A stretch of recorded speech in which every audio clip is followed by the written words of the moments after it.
you all on the current global aviation industry opportunities. So our esteemed panelists today, we'll get a 360-degree overview of the whole industry, and we'll be covering various aviation subdomains of cargo logistics, MRO, ground handling operations, flight operations, and skill development in aviation. So it's my honor to introduce our elite panelists. We have Wing Commander Rachit Bhatnagar. Wing Commander Rachit has over 26 years of domain experience in aviation and aerospace verticals of skill development, production planning, manufacturing, and MRO. He has served the Indian Air Force for almost 23 years.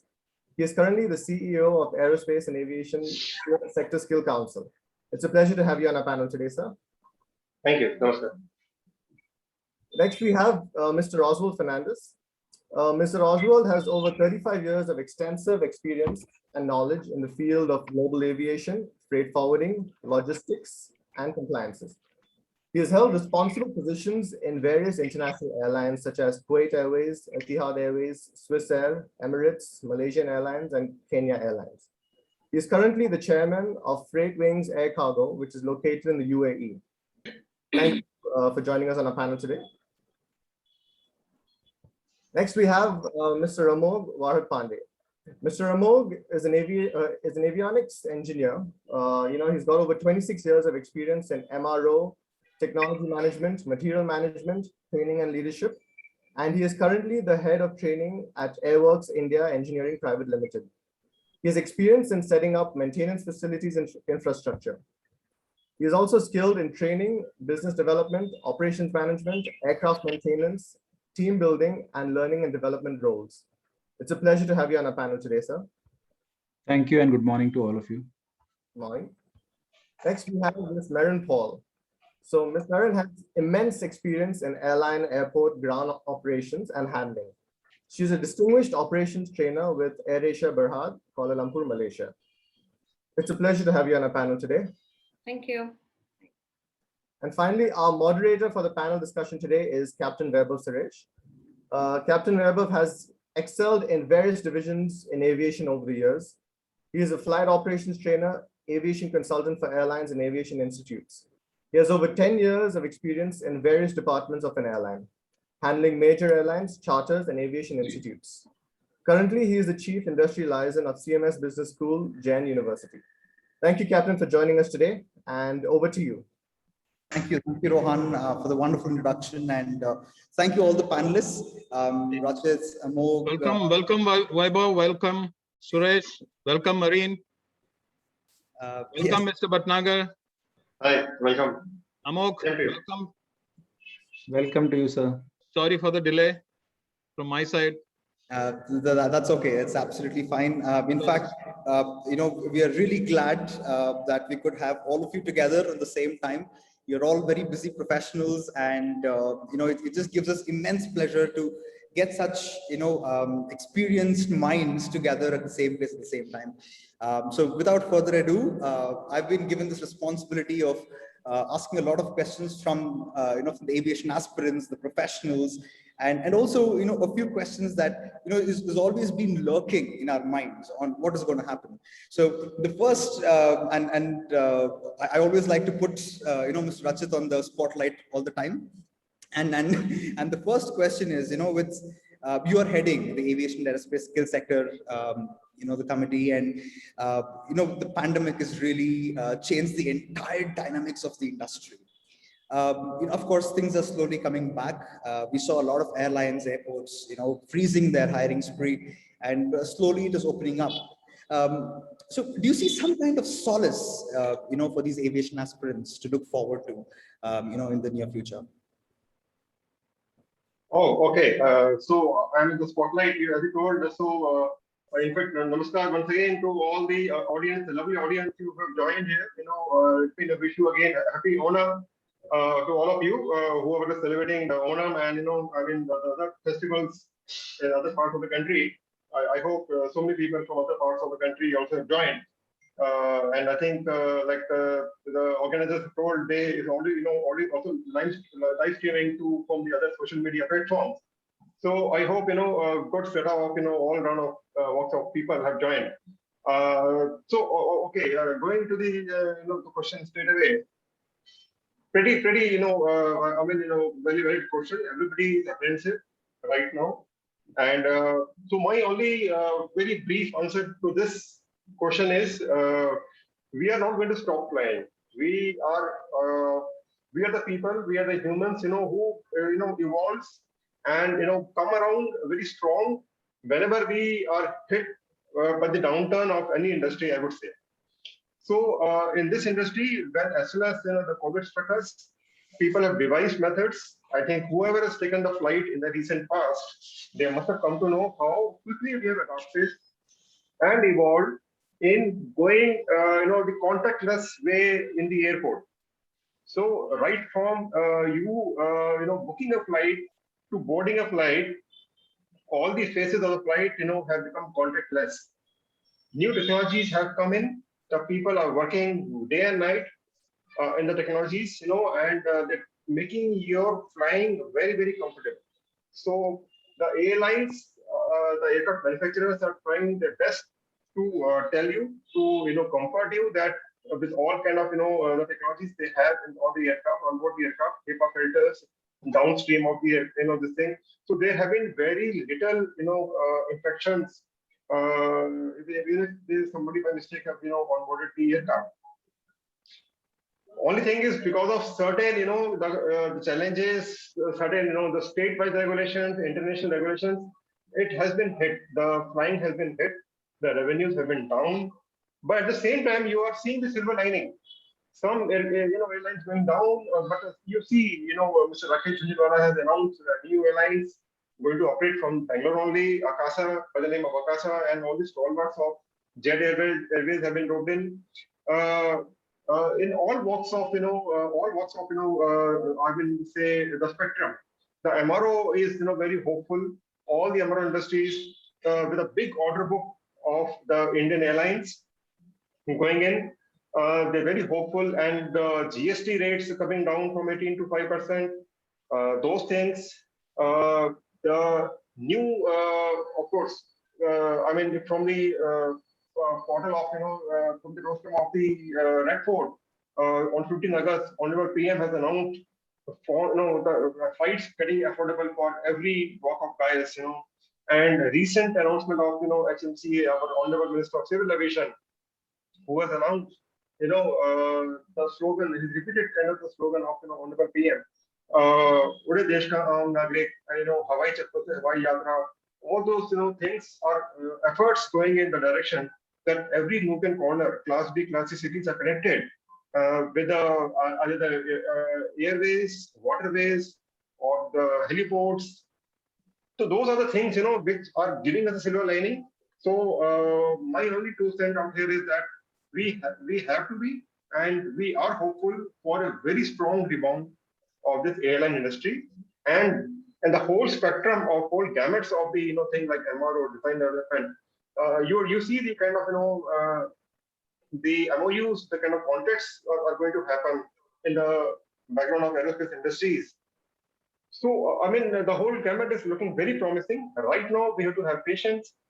And I'll come out again maybe after others have spoken. What kind of the job roles we are looking at it, which are going to be useful for the young generation out here who are listening. Okay, so that will come out later. But this is my 2 cents right now. Thank you. Thank you so much, Rachit. In fact, Wing Commander Rachit and myself, we were on a panel together as panelists just a few months back. And, we were discussing, aviation industry is one such industry which has gone through a huge turmoil in the last few decades.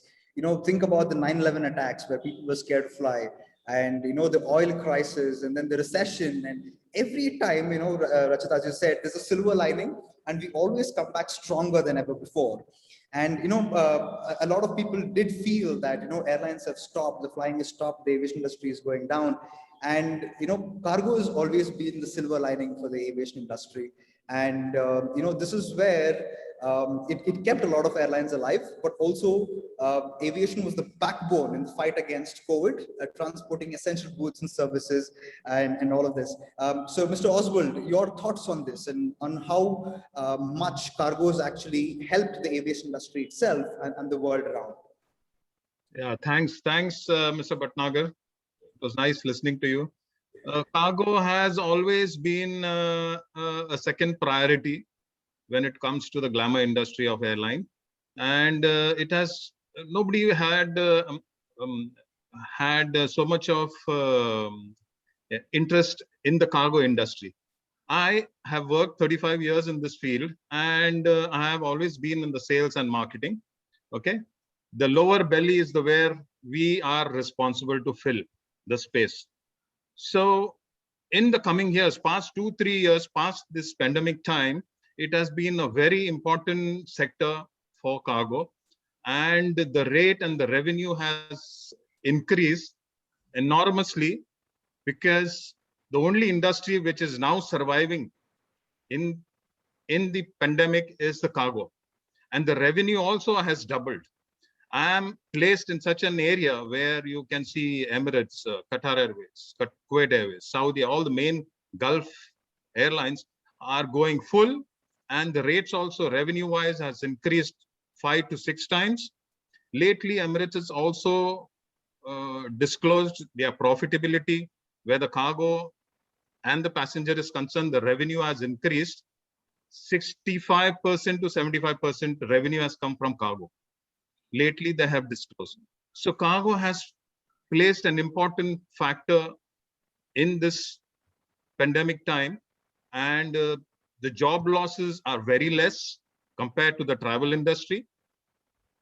I have personally seen the job losses are very, very scarce, whereas the travel industry, in another 2 years' time, it will take to still take the graph. But cargo industry has really improved. And in the cargo industry, you can, being in the marketing and sales field, I can see there is a demand, but the revenue-wise is really very good. We are still surviving here, and we are doing very well in the cargo industry. But the travel industry is really hit in a very bad way, and it will take another maybe 1.5 years to really improve. So anything else, anybody wants to ask me any questions, I am most welcome to answer.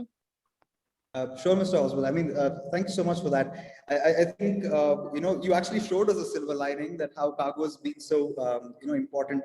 And, usually what happens is for most of the aviation aspirants, when we say the aviation industry, all they know is the airlines and the airports. And you said it wonderfully that cargo, nobody cared about it. And in fact, if my information is right, SpiceJet's cargo revenue was just 5% of their total revenue before pandemic.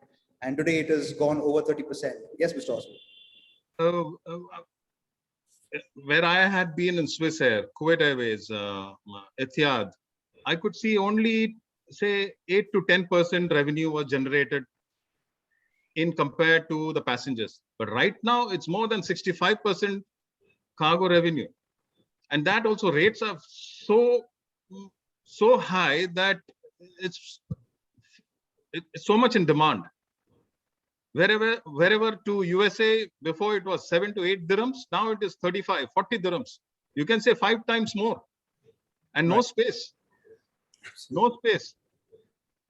So it's really the glamour which was not there in the cargo industry.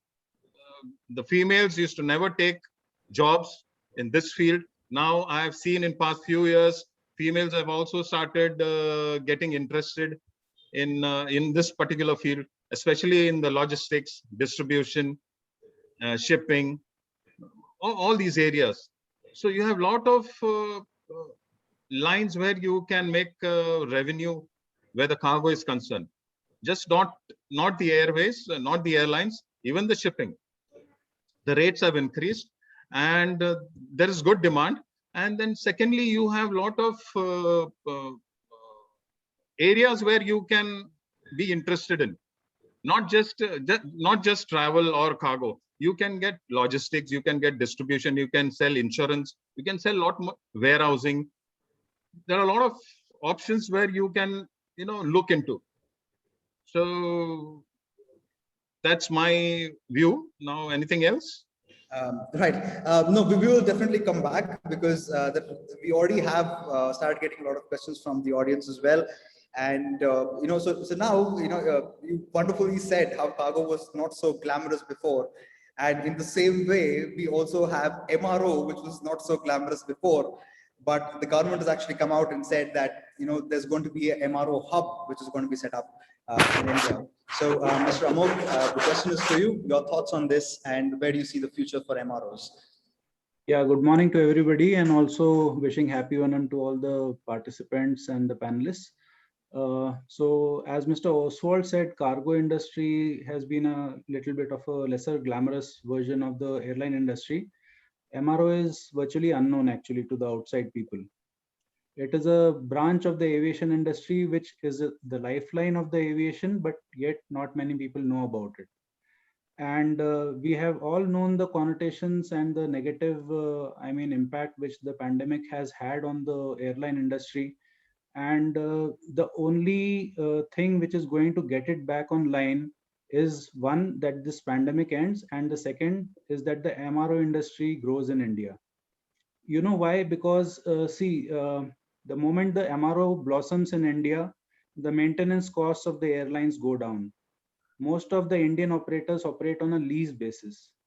So if their maintenance costs goes down, it directly relates to maybe the passenger costs going down. And as the Prime Minister said, it will make it more viable for more and more people to fly. And with a population of 1.4 billion almost, this is going to be a game changer in the future.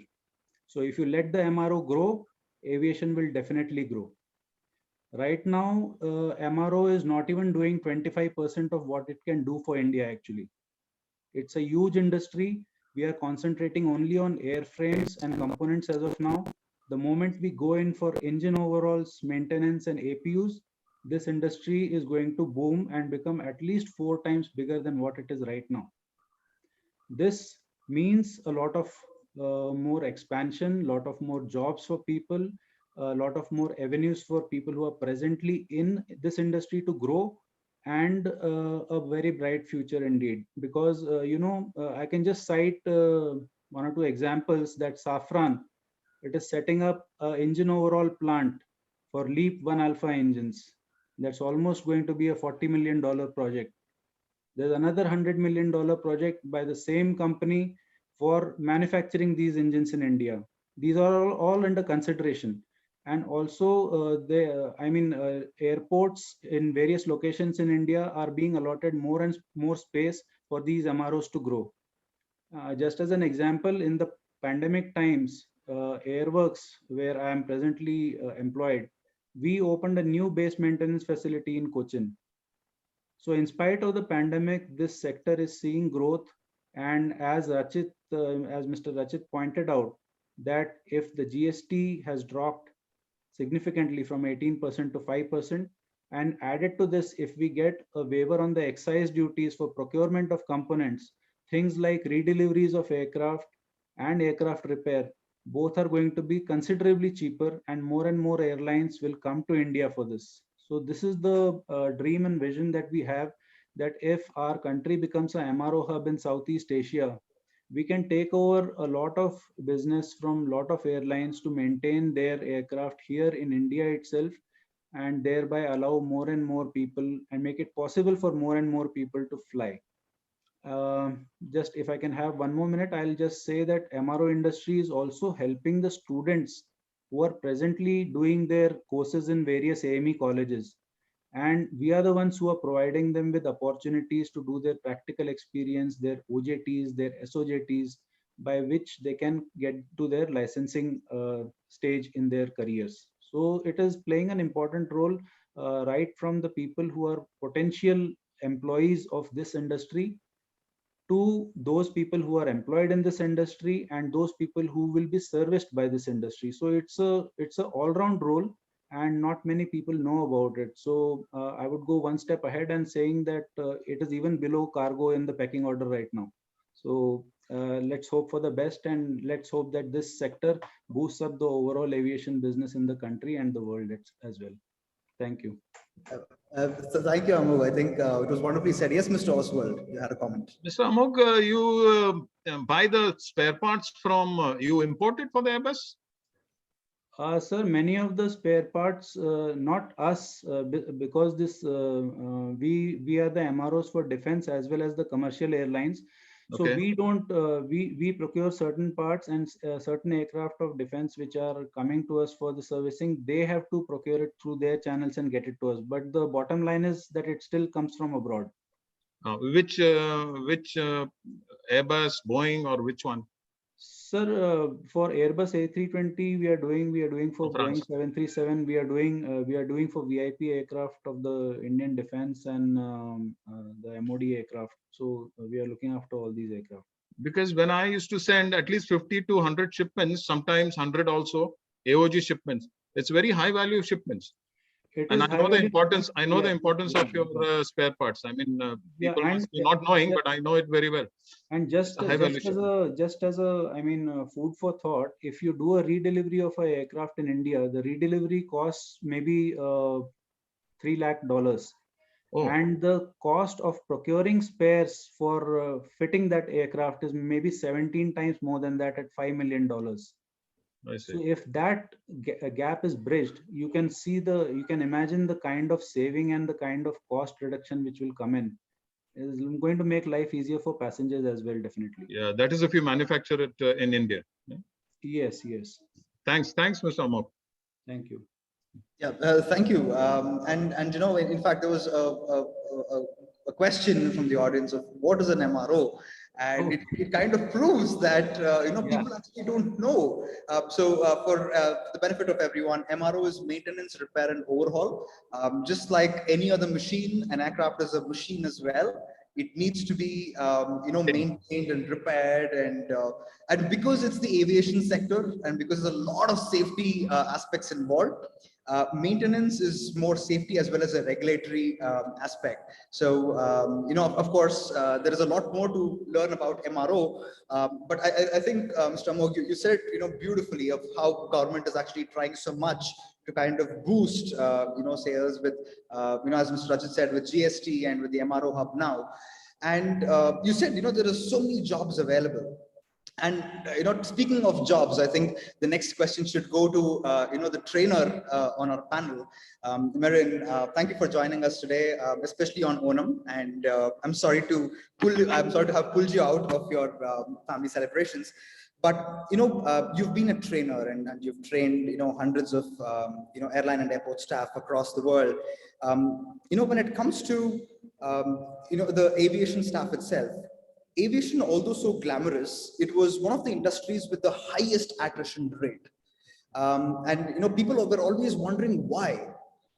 So, when you get these aviation aspirants and when you train them, is there anything in their mindset that you see? Is there any gap that you see from what is actually required, from the industry perspective and what they actually possess right now?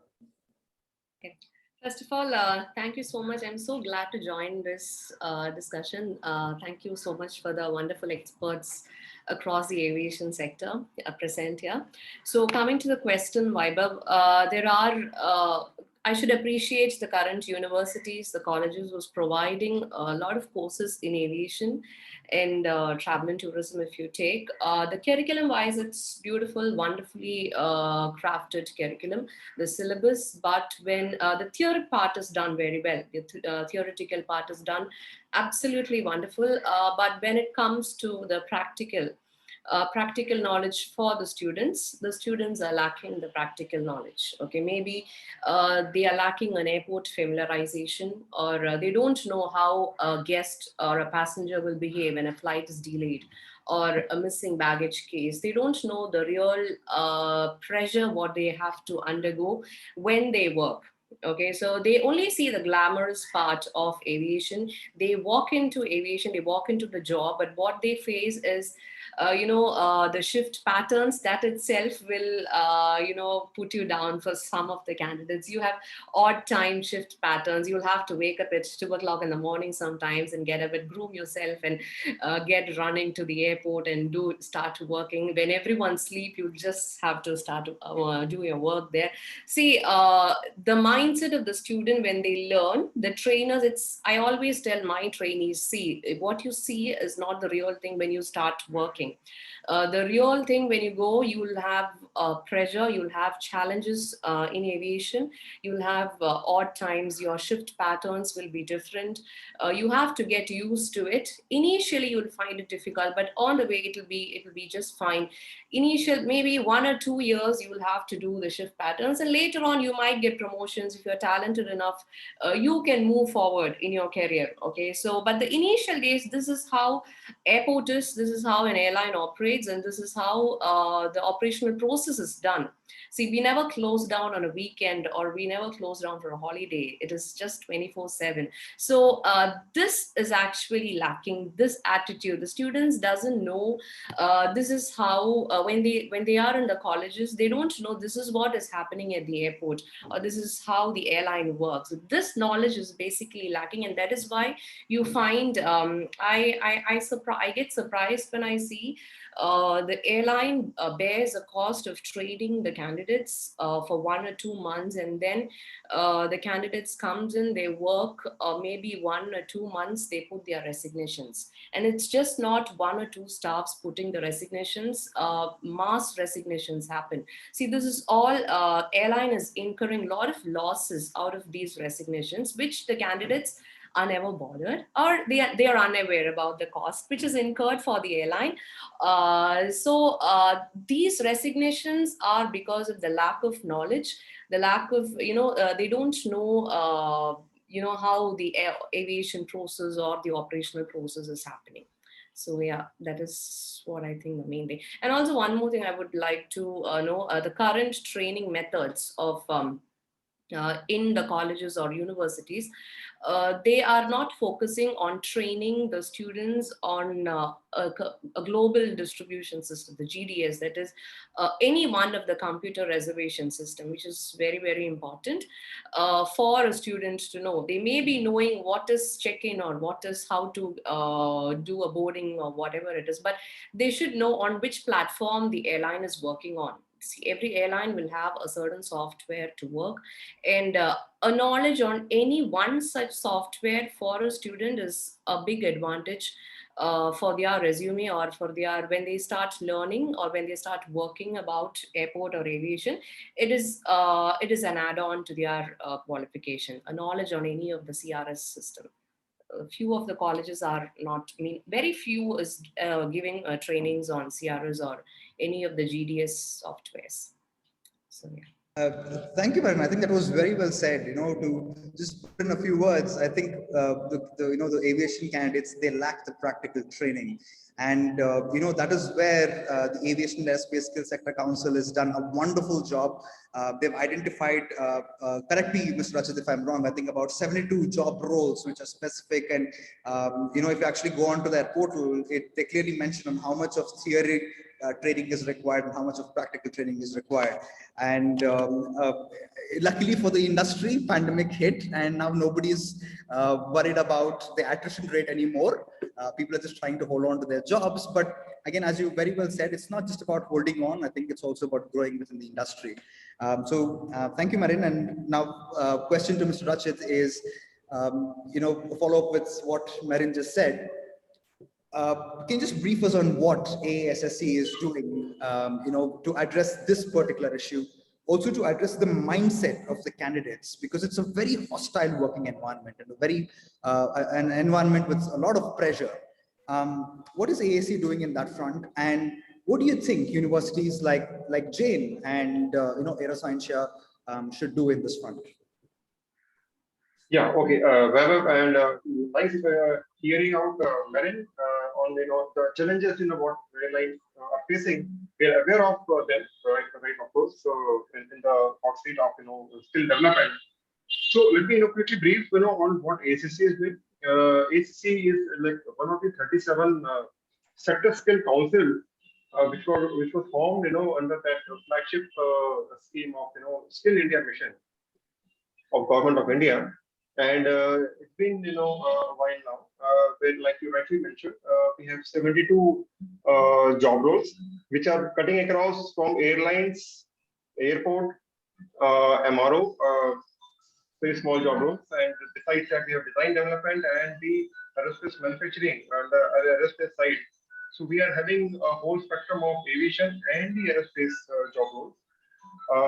We are also now working, which is much in demand now, which I think all the aspirants who are seeking the aviation industry right now is a very, very booming and upcoming and developing field of drones. So UAV with the multi-rotor drones coming into the ecosystem, having an application of each and every industry.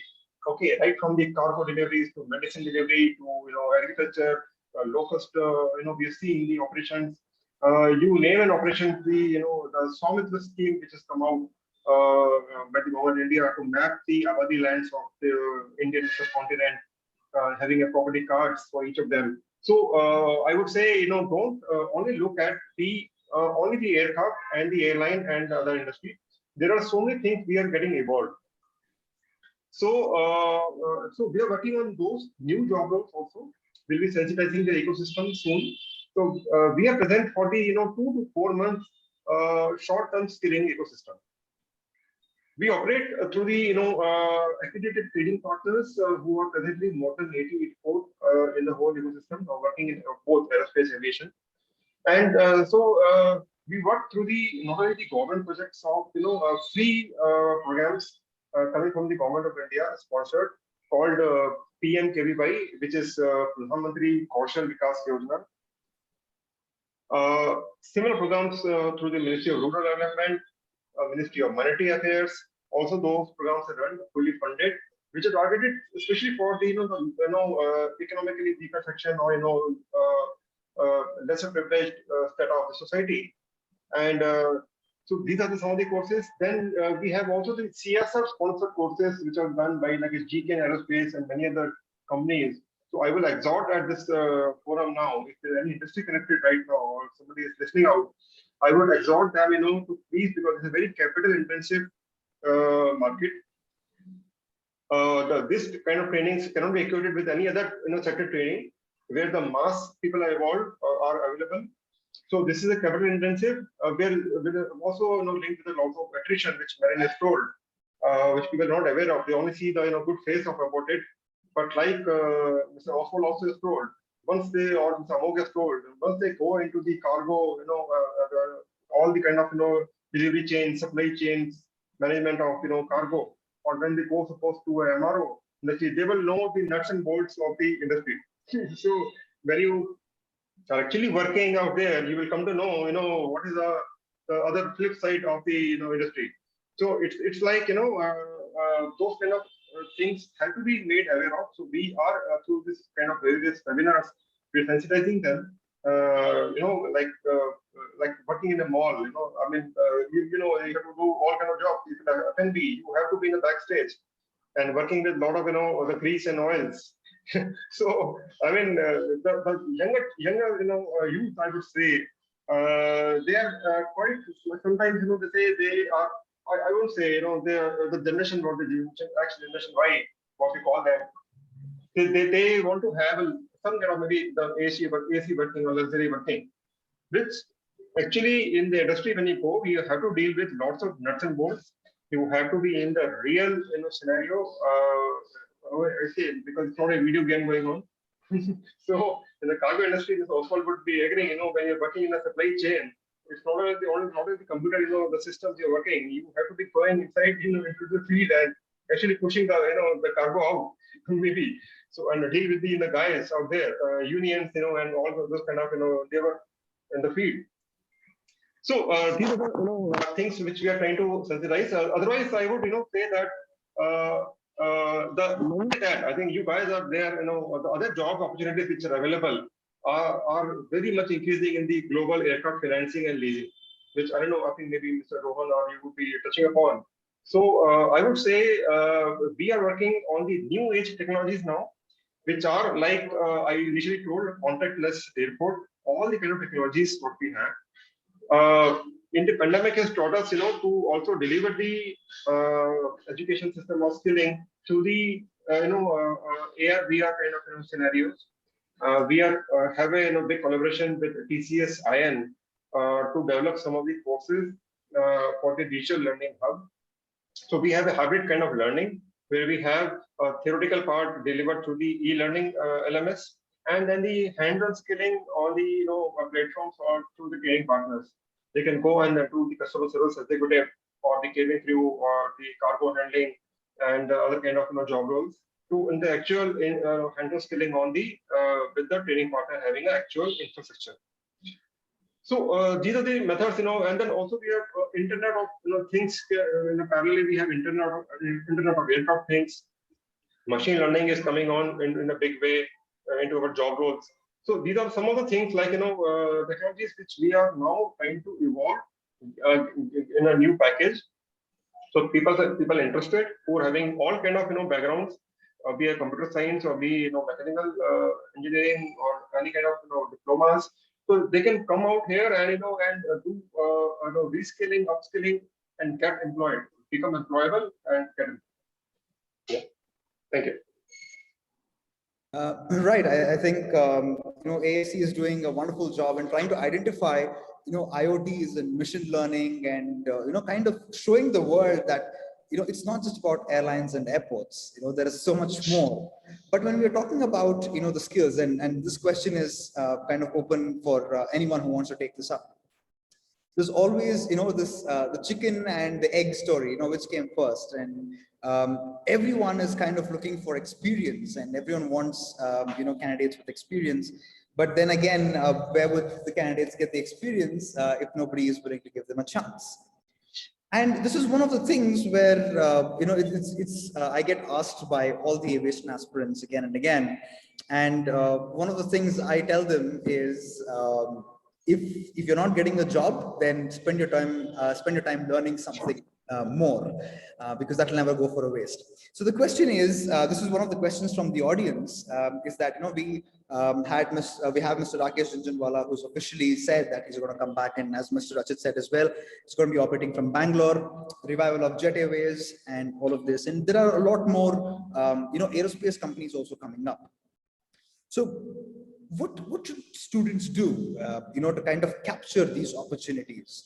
And if someone can actually take our audience through the process of right from skilling all the way, how to apply and how to approach these companies, and ultimately landing their dream job.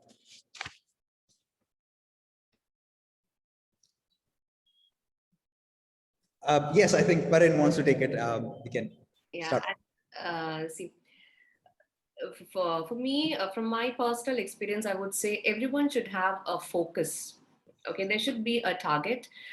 Even though you can start as whatever, like there are a lot of opportunities now since the social media is very active. You have all the job opportunities coming up in the social media pages. Okay, now I think airline, rather than putting in their website, they do it in the website. They do advertise in the website. But more than that, once if the advertisements are put up in the website, the social media platforms are taking it along and doing the the distribution is done from the social media pages.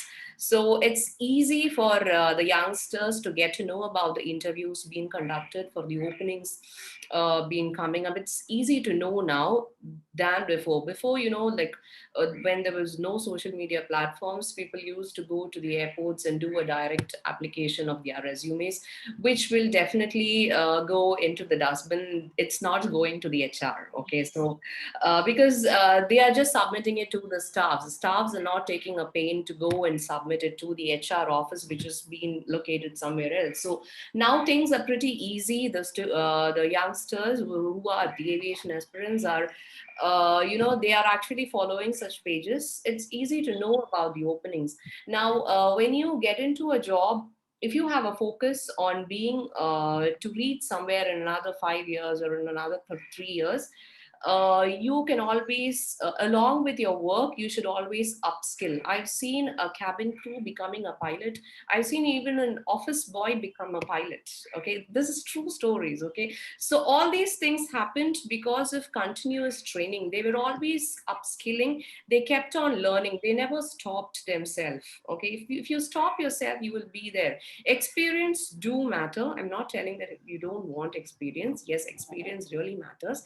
But along with your experience, on the other hand, you should always try and learn, certify yourself, get as much as licenses, and that will definitely help you to get promoted, or if you want to try into a different department. You see, in airline, you have numerous departments. You have sales, you have marketing, you have HR, you have finance, you have n number of departments in airline. So according to your qualification, when there is an opening in the airline, you will definitely have an internal job promotion. We call it as IJPs. When IJPs come in, they'll definitely give priorities for the employees who was there in the airline.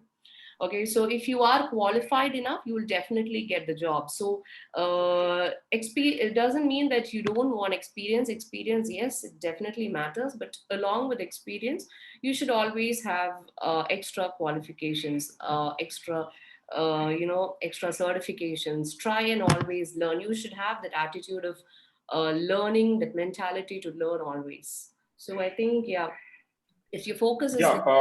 definitely reach to your destination.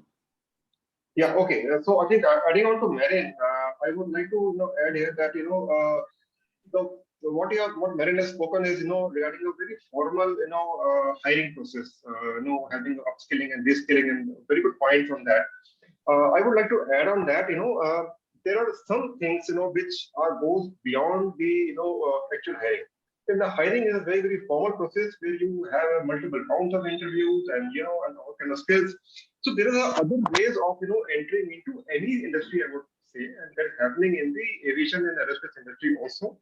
So these, what I would like to stress upon out here and highlight is the internship and apprenticeship routes.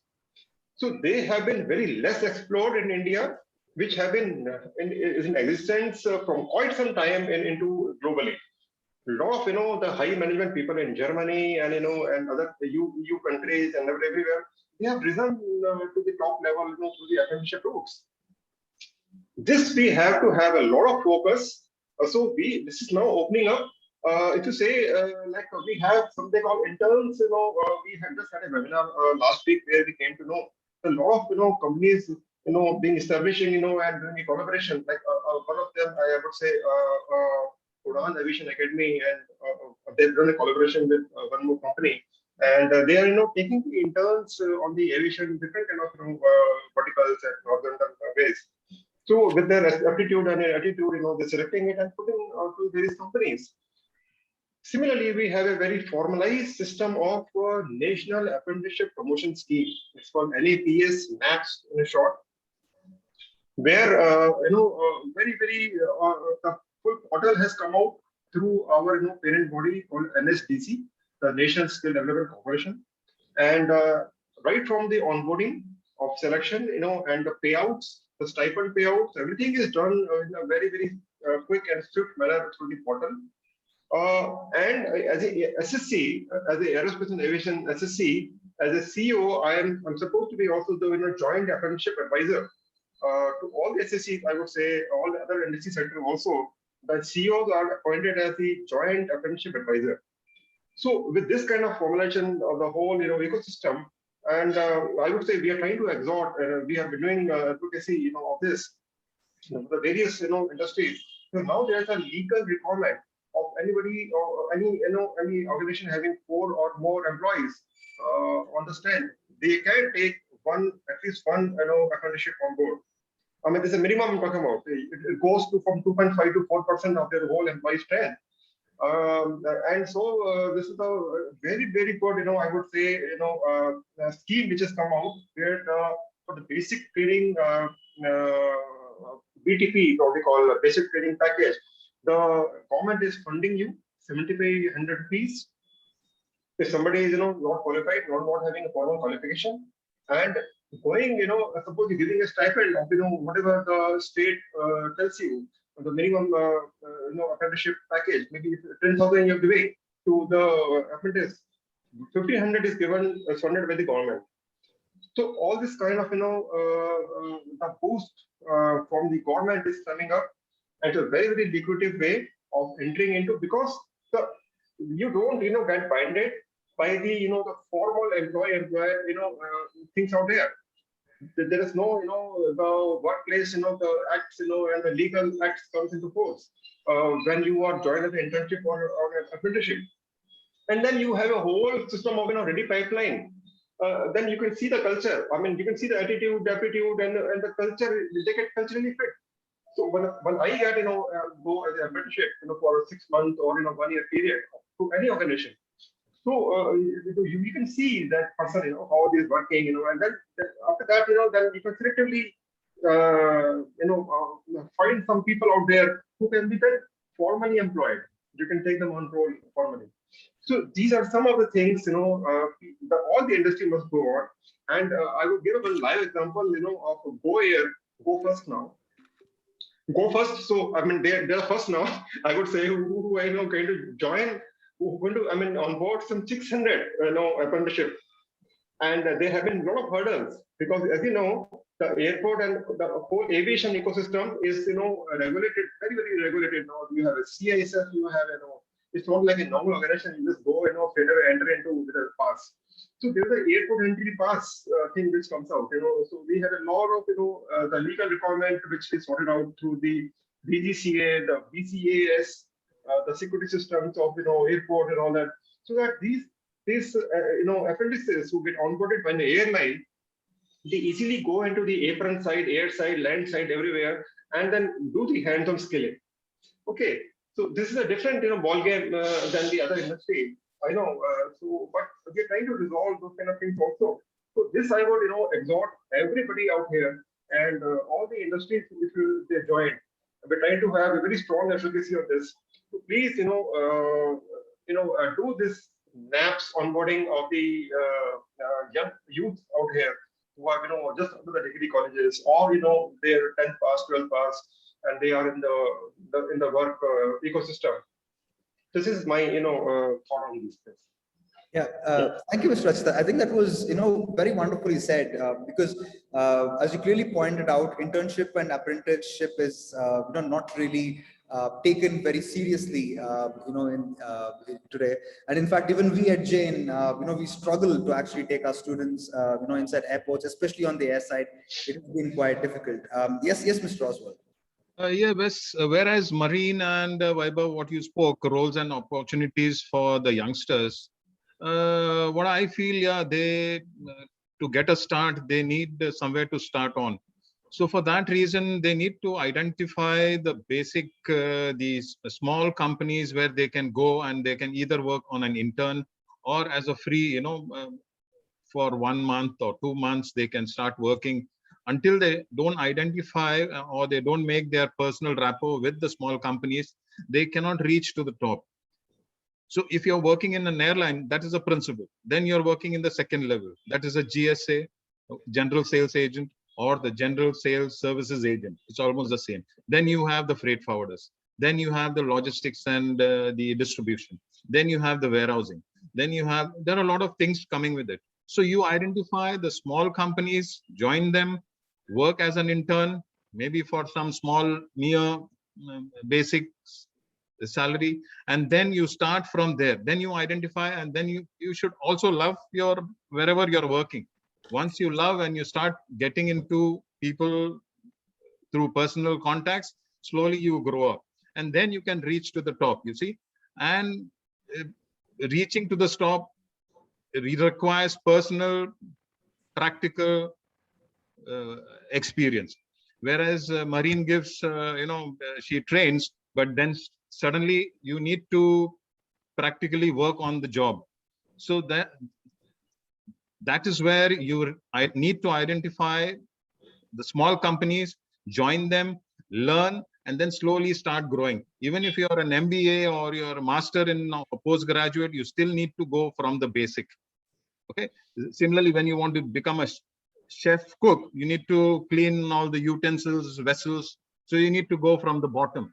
As you go from the bottom, you know exactly practical, the problems, where the main importance of the job, the revenue part, all these will grow from there. So you need to identify, go from the basic, and then you can reach to the top. You cannot just go and sit on the managerial level immediately. It is difficult unless you are Ambani or Adani or whatever. Okay, so thanks. Yeah, that was very well said, Mr. Oswald. Always start, from the beginning. And I still remember, although I was a pilot, my first job, I used to trade engine oils out of the piston engines, and that's how it was. Of course, everyone spoke about internships and apprenticeship, and I was talking about, the regulatory aspects as well, and how difficult it has been. And in fact, very recently, we tied up with Airworks and we sent a lot of students for internship. And Airworks has been, very, very good to us and great to us in, allowing our students to go and work there and learn a lot. And even for our upcoming post-graduation programs, we're in talks with them, to kind of provide the students with apprenticeship and internship as well. So one of the most important questions that has actually come from our audience, and because we're running short of time, I have to ask this to Amog, otherwise my audience are going to be really, really upset with me. MRO, and this question is for Mr. Oswald as well. MRO, cargo, there are so many roles within this industry. So apart from an AME or a technical person in an MRO, what are the different job roles you see for management students and people who are from the non-technical department? Mr. Amog, and of course Mr. Oswald as well, who actually started off with marketing and sales as well, but if you could give your inputs there. Yeah, so as a MRO, it is an industry which has got arteries running to every section of the society. Apart from, leave alone MRO, the aviation industry is such that people mostly know only about pilots, cabin crews, and maybe the ground staff who does the duties at the airport. But there are engineers involved. Okay, so if you're an engineer, you have an opportunity. If you're a diploma holder in engineering or any of the technical subjects, you have an opportunity. Now, since I've been told to stay away from the technical side and say what else is available, if you're a management graduate, you've got a whole lot of opportunities starting from business strategy, corporate strategy, planning, operations. Okay, so how do you plan operations of, I'm not talking about flight operations. How do you plan the operations of a MRO? How many aircraft, which kind of aircraft do you want to take in your facility? What is the demand in the airlines? Which kind of aircraft and engines the airlines are operating?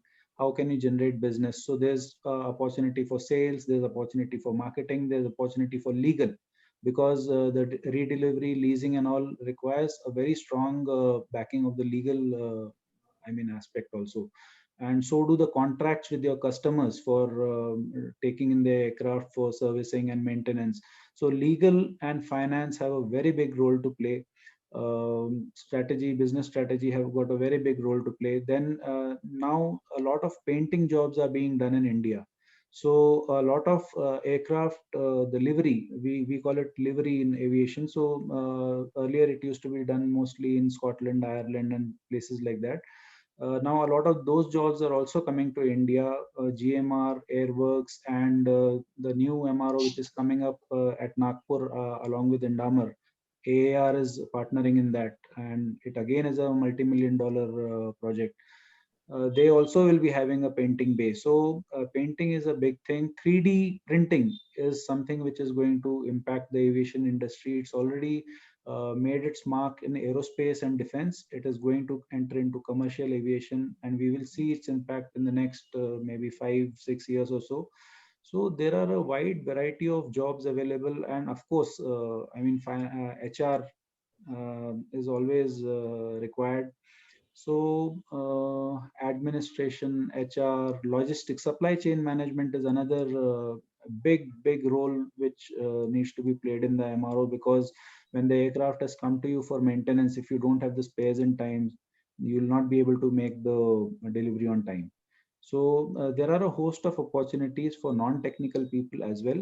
The technical part is of course very highly regulated, and it's a long process. It's a tough process, and a lot depends on external factors falling into place which you have no control over. But these job roles, I mean, subject matter expert or any person in fields other than technical also have a I mean great role to play in the aviation industry. So don't just limit yourself to being a pilot or a cabin crew or working in the cargo industry. There are many more things to be done, and these are just a few of the things which I have mentioned, but the roles are numerous. I mean, you can be from any walk of life, and aviation has a need for you. Thank you, Mr. Amog. That was great. And Mr. Oswald. Yeah, I agree with what Mr. Amok said. It is really very important where is AME is concerned. Your spare parts needs to be distributed, and supply chain management is also very important. Things needs to reach in time, and sometimes the aircraft gets stranded somewhere, and then you require the things are not available. Then we come into the picture. Okay, we need to supply. So supply chain management, the cargo people come into the picture. You need to identify which are the areas where you can send those particular items to this particular place where the aircraft can take off. So then they will approach us. Then we find the solution for them. We identify which are the aircrafts, which are the airlines, which are the. It has also happened that once my aircraft got stranded in Africa, they for a small piece, we had to take a small aircraft to send that shipment there. Okay, sometimes but we make high revenue on that. We make good money on that. So these are the areas where engineers like Amok, it's also very important. And what he said is supply chain management is really very important. Where I said logistics and distribution is almost the same. So that's where the youngsters can always join and grow from there. So and what I said before, when a passenger gets offloaded, he gets the unhealthy abuses and blah blah blah. Similarly, if a cargo gets offloaded, similarly things we also get the same. We get abuses and unhealthy, because here you can face the passenger, there you can't face the passenger, but you need to go to his doorsteps to get another shipment. He'll give you unhealthy abuses. So it's the same, like but our importance was not there, but the importance has now been seen in this past 1 year. The cargo has been important, and similarly with Mr. Amog, it's a very hidden line where nobody has seen.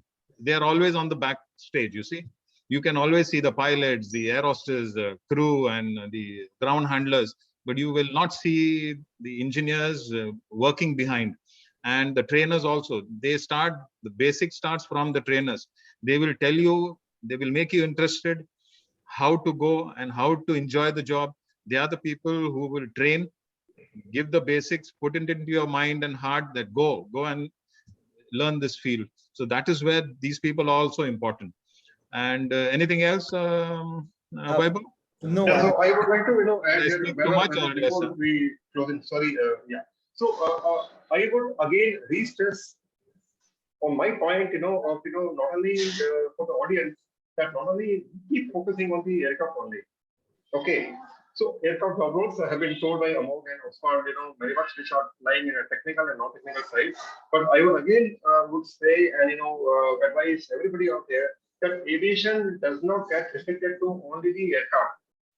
If we have the figures right now with you, let me tell you very briefly. The Indian skies are flying little over 700 aircraft. For each aircraft, you can say maybe there are 100 job roles, direct and indirect too. Okay, so you can see, imagine the kind of job roles what we have in the market. It's growing up. The aviation is growing up. It's going multifold. The order books are looking very, very pretty, very, very nice, and it's going to grow up. But I would again try to please say all the audience that also focus on the drones ecosystem as your alternate this carrier entry. You can. There are so many schemes coming out by the government and the non-government organization. where drones is a requirement, and it's pretty much any field, I'm telling you, right from the agriculture applicabilities, in the medicine, in the cargo, in the e-cart, every sector is trying to get some drone pilots on board. The whole drone analyst, who can, analyze the situation, and who can do all, I would say, don't have to say from the top end to back end. The first mile delivery, the last mile deliveries in the cargo is going to happen for the drones. The BVLOS trials are happening right now. Some 13 to 20 consortia have been given the, the project to do the beyond visual line of sight deliveries for the drones is right now happening in Bangalore in many parts of the country. And UTM in the drones, the unmanned traffic management is another part, which was, like you can say the ATC, which does in commercial airlines. The UTM will have to be doing for the drones. So that is one area which is very promising.